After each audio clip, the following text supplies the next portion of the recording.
जय हिंद साथियों, स्वागत है आपको हमारे चैनल पीसीएस दर्पण पे। आज का जो सेशन देख रहे हैं बिहार डीएलएड जो सेकेंड शिफ्ट में पूछा गया सवाल जो 7 अप्रैल को पूछा गया था वो हम लोग लेके आए हैं, जो आप लोग के द्वारा भेजा गया है। तो आइए इस सेशन को स्टार्ट करते हैं। आप हमारे चैनल पे नए हैं तो सब्सक्राइब कर लीजिएगा ताकि नेक्स्ट ऑन वीडियो सबसे पहले आप तक पहुंचेगी। तो आइए इस सेशन को स्टार्ट करते हैं। जो गड़बड़ी हुई थी दोस्तों, इससे पहले अभी जो 4 तारीख फिर 5 तारीख है ना, और 6 तारीख, ये जो 3 दिन जो लगातार गड़बड़ी हुई है आयोग के द्वारा, जिसमें हिंदी के बदले दोस्तों क्या पूछी जा रही थी, उर्दू आ जा रही थी। तो ये बहुत ही छात्र छात्राओं को परेशानी उठानी पड़ी है। अब जो है 7 तारीख से ये सारी परेशानियां नहीं मिल रही है देखने को, है ना। तो आइए इस सेशन को हम लोग देखते हैं कि कल में क्या पूछा था हम लोग का। तो देखिए, पहला प्रश्न आपको आया था दोस्तों, जो मेरे पास आया क्वेश्चन है, वो था क्या कि राज्यसभा राज्यसभा के सदस्य राज्यसभा के राज्यसभा के सदस्यों का जो है कार्यकाल कितना होता है, यही था कार्यकाल। राज्यसभा के कार्यकाल, सदस्यों का कार्यकाल पूछा था। तो कितना वर्ष होता है दोस्तों? आंसर इसका बनेगा 6 वर्ष, है ना। और प्रत्येक 2 वर्ष बाद जो है एक तिहाई सदस्य क्या होते हैं, नियुक्त होते हैं ना। तो यहाँ पे आंसर इसका बनेगा, यदि कार्यकाल पूछा हो तो आंसर इसका 6 वर्ष हो जाएगा, ठीक है ना। वही यदि लोकसभा का पूछे तो वो कितना है, 5 वर्ष का है, ठीक है ना। अगला प्रश्न हम लोग का था दूसरा दूसरा प्रश्न था कि मतदाता के अलावा मतदाता के अलावा और मतदाता के अलावा और कितने पत्र जो हैं वैध होते हैं, ये एक क्वेश्चन था दोस्तों। वैध होते हैं, तो कितने वैध होते हैं? देखिए, आपका ऑप्शन जो था दोस्तों, ऑप्शन ऐसे रहा होगा 12, 14, 16 या 18। तो आंसर आपने यदि 18 लगाया है तो करेक्ट आंसर है आपका 18 इसमें राइट आंसर होगा, है ना। मतदाता के अलावा जो है कितने पत्र वैध होते हैं, तो 18 होते हैं। अगला हम लोग का प्रश्न क्या था? अगला प्रश्न था हम लोग का कि राष्ट्रपति जो होते हैं, राष्ट्रपति राष्ट्रपति जो है अपना अपना त्याग पत्र त्याग पत्र यह किसको देते हैं? तो किसे देंगे? यह देंगे उपराष्ट्रपति को। आंसर आपकी उपराष्ट्रपति हो जाएगी, है ना। देखिए, राष्ट्रपति अपना त्याग पत्र देते हैं उपराष्ट्रपति को, और उपराष्ट्रपति से पूछा जाए आपको कि उपराष्ट्रपति का कार्यकाल कितने वर्षों का होता है, तो इनका भी 5 सालों का होता है, राष्ट्रपति का भी 5 सालों का होता है ना। और बता दें आपको कि जो उपराष्ट्रपति होते हैं ये किस आर्टिकल में आते हैं? उपराष्ट्रपति जो है, इनकी नियुक्ति जो है आर्टिकल 63 अनुच्छेद मतलब 63 में होते हैं, इनका नियुक्ति होता है। और एक और पॉइंट आपको बताया दोस्तों इससे रिलेटेड, एक आपको ट्रिक बता दे, सरला। जैसे ये पूछे ना सरला, तो स से होता है सांसद, ठीक है ना। क्या होता है? स से सांसद होता है। ये किस आर्टिकल में आता है, मतलब किस अनुच्छेद में आता है? तो 79 याद रखिए। र से होता है राज्यसभा। राज्यसभा किस आर्टिकल में? 80, अनुच्छेद 80 में आता है। ला से होता है लोकसभा, है ना। तो लोकसभा किस आर्टिकल में आएगा? अनुच्छेद 81 में। ये बहुत ही महत्वपूर्ण है, ये तीनों आप एक तरह से याद कर सकते हैं कि संसद 79, राज्यसभा 80 और लोकसभा 81। अगला प्रश्न देखिए, हम लोग का प्रश्न क्या था? अगला प्रश्न था हम लोग का कि रॉलेट एक्ट से संबंधित था। रॉलेट एक्ट से दोस्तों हमेशा पूछी जा रहा है, तो इसे आप लोग एकदम अच्छे से पढ़ के जाइए। रॉलेट एक्ट से संबंधित देखिए, रॉलेट एक्ट रॉलेट एक्ट जो है कब पारित हुआ था? बोलिए, कब पारित हुआ था? तो आपको बता दें, यह हुआ था 21 मार्च 1919 ईस्वी को ये पारित होता है। और ये कहाँ पे होता है रॉलेट एक्ट? तो ये होता है दिल्ली में इंपीरियल लेजिस्लेटिव काउंसिल में होता है ना। और अगला प्रश्न हम लोग का क्या था? देखिए, अगला प्रश्न था हम लोग का कि पर्यावरण से था। क्या था पर्यावरण से? देखिए, पर्यावरण पर्यावरण सेनेट पर्यावरण सनेटी पर्यावरण सनेटी कब लागू हुआ था? पर्यावरण सनेटी के रूप में पर्यावरण सनेटी के रूप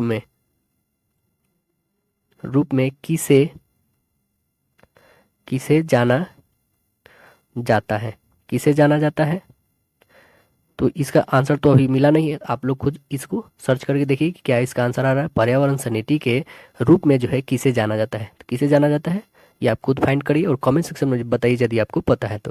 देखिए अगला प्रश्न हम लोग से पूछा था कि मृदा प्रदूषण क्या था, मृदा प्रदूषण, मृदा प्रदूषण जो है के प्रमुख,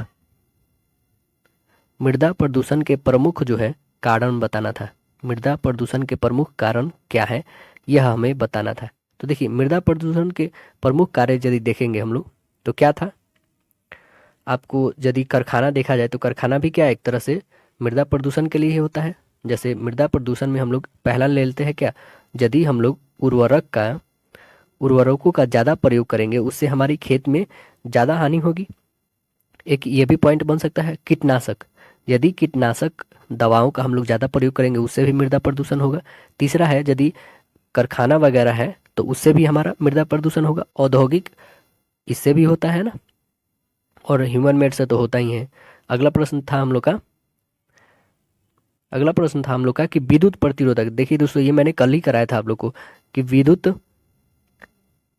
विद्युत और आपको एक और पॉइंट्स बता दें दोस्तों कि जो अभी मैंने मैराथन क्लासेस कराए हैं, marathon classes all previous year question सभी 2000, आपको बता दें 2022 और 2023 बस क्वेश्चन यहीं से आ रहे हैं। तो इसे एक ना एक बार जरूर से जरूर पढ़ के जाइए। यदि आपका एग्जाम अभी नहीं हुआ है तो इसे एक बार जरूर से जरूर देख लीजिए, बहुत ही महत्वपूर्ण है दोस्तों। मैंने मैराथन क्लासेस करा दिया है, प्लेलिस्ट मैंने बना रखा है, यदि आपको नहीं मिल रहा है तो डिस्क्रिप्शन में मैंने लिंक डाल दिया, वहां से सीधे जुड़िए और इस प्रीवियस ईयर को कम से कम देख कर जाइए, एग्जाम देने जा रहे हैं तो ठीक है।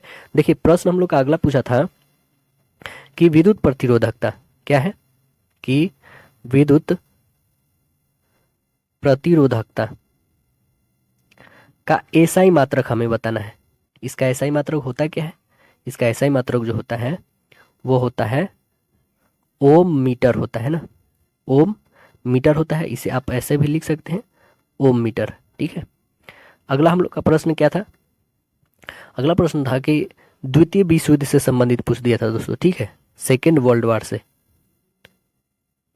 सेकेंड वर्ल्ड वार से हमें पूछा था। तो देखिए ये कब हुआ था, हुआ कब था, तो ये हुआ था 1 सितंबर, 1 सितंबर 1939, 1 सितंबर 1939 को शुरू होता है, ठीक है, स्टार्ट होता है, शुरू होता है।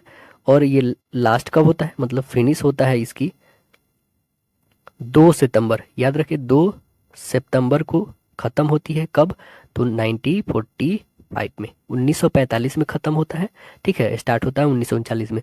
और ये स्टार्ट क्यों होता है, किसके कारण होता है, तो एक हिटलर नाम के आदमी था दोस्तों, आपको पता ही होगा। जो हिटलर था, हिटलर जो था वो जर्मनी का चांसलर था। ये जो है कहाँ पे आक्रमण किया था, ये जो है आपको बता दें पोलैंड पे, पोलैंड पे आक्रमण कर दिया था। इस कारण जो है ये द्वितीय विश्व युद्ध फिर से हुआ था, द्वितीय विश्व युद्ध हुआ था, है ना, इतना सालों तक चला था। देखिए अगला प्रश्न हम लोग से था, अगला प्रश्न था क्या क्या था दोस्तों, कि करो या मरो। देखिए ये भी क्वेश्चन था कि करो या मरो, करो या मरो का नारा जो है किसने दिया है, तो ये तो बहुत ही आसान है, कौन दिए हैं दोस्तों, गांधी जी दिए हैं, महात्मा गांधी जी दिए है ना। और ये कब दिए हैं, करो या मरो का नारा जो है महात्मा गांधी जी के द्वारा कब दिया गया है, तो ये भी याद रख ले 8 अगस्त को, ठीक है, 8 अगस्त 1942, 1942 ईस्वी को देते हैं करो या मरो का नारा। वो उस समय कौन सा आंदोलन चल रहा था, तो ये भी याद रखिए भारत छोड़ो आंदोलन, भारत छोड़ो आंदोलन चल रहा था उसमें, है ना। तो ये बहुत महत्वपूर्ण है। अगला प्रश्न देखिए, अगला प्रश्न था क्या कि, अगला प्रश्न था कि गांधी जी का जो आत्मकथा है, गांधी जी की आत्मकथा, मतलब जो अपने से लिखे हुए हैं आत्मकथा का उनके बारे में वर्णन है, तो उस पुस्तक का नाम तो आप पहले समझ लीजिए क्या है, इसका नाम था सत्य का प्रयोग, है ना। इस पुस्तक का नाम था सत्य का प्रयोग। देखिए ये पुस्तक क्वेश्चन में था कि ये आत्मकथा जो है किस भाषा में लिखी गई है, भाषा पूछा हुआ था, तो भाषा जो था इनका गुजराती, किस में लिखा गया था? गुजराती में लिखे थे, महात्मा गांधी के द्वारा ही लिखा गया है और इस पुस्तक का नाम है सत्य का प्रयोग, है ना। अगला प्रश्न है साइमन कमीशन से। साइमन कमीशन, साइमन कमीशन जो है भारत कब आता है? तो ये कब आता है साइमन कमीशन? बता दे 1928 ईस्वी को साइमन कमीशन भारत आता है। साइमन कमीशन जब भारत आया, इसका दूसरा भी नाम क्या था? दूसरा नाम था इसका भारतीय भारतीय वैधानिक भारतीय वैधानिक आयोग, इसका नाम था। दूसरा नाम क्या था? भारतीय वैधानिक आयोग। और ये किसकी अध्यक्षता में हुआ था साइमन कमीशन? साइमन कमीशन जो है, अध्यक्ष कौन था? अध्यक्ष थे सर जॉन साइमन थे, है ना। सर जॉन साइमन इसकी अध्यक्षता कर रहे थे। टोटल सदस्यों की संख्या कितनी थी? 7 थी इसमें साइमन कमीशन में, ठीक है। अगला प्रश्न क्या था हम लोग का कि स्वराज दल का स्थापना कब हुई थी? स्वराज दल की स्थापना कब हुई थी? बोलिए कब हुई थी? स्वराज दल की स्थापना थी। और अलंकार से आपका बहुत पूछा था दोस्तों,